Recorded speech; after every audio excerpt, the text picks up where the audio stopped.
Ahmedabad plane દુર્ઘટનાને લઈને બીજે medical કોલેજની હોસ્ટેલમાં રહેતા વિદ્યાર્થીઓમાં ભયનો માહોલ છે અને અસુરક્ષાની લાગણી પણ. ઘણા વિદ્યાર્થીઓ ખાસ કરીને ગુજરાતના અન્ય શહેરોમાં અથવા તો અન્ય રાજ્યોમાંથી અહીં અભ્યાસ કરવા માટે આવ્યા હતા. તેમને આ ઘટના બાદ તેમના પરિવાર સાથે સમય વિતાવવાનું અને ઘરે પરત ફરવાનું વધારે પસંદ કર્યું.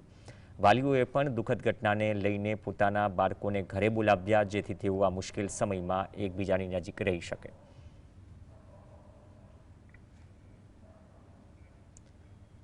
દુર્ઘટના જે બીજે મેડિકલ કોલેજના ડોક્ટર્સ હોસ્ટેલની ઇમારતમાં બની.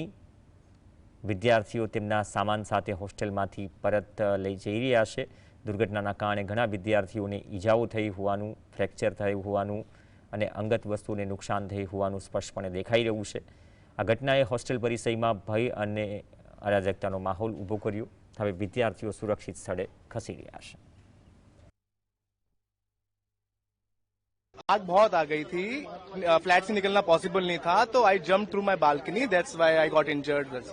और अभी आप लोग सब घर जा रहे हैं? घर नहीं जा रहे हैं हम, बस जहाँ पे हमें रेजिडेंस मिल जाएगा अभी हम वहाँ पे जा रहे हैं। हॉस्पिटल वाले ही अरेंज कर रहे हैं? अभी पता नहीं है, अभी हमें सामान निकालने की पॉसिबिलिटी जब मिली तो हमारे पास कुछ था नहीं, एसेंशियल्स भी नहीं थे, दैट्स व्हाई हमने कुछ सामान निकाल लिया। सामान जल गया। एंड उसके बाद मैं सीढ़ियों से उतरा तो पूरा मतलब सफोकेशन नहीं था, सब कुछ सर्वाइव करके सामने वाली बाउंड्री में कूद के गया, तो उसकी वजह से मुझे स्प्रेन हुआ।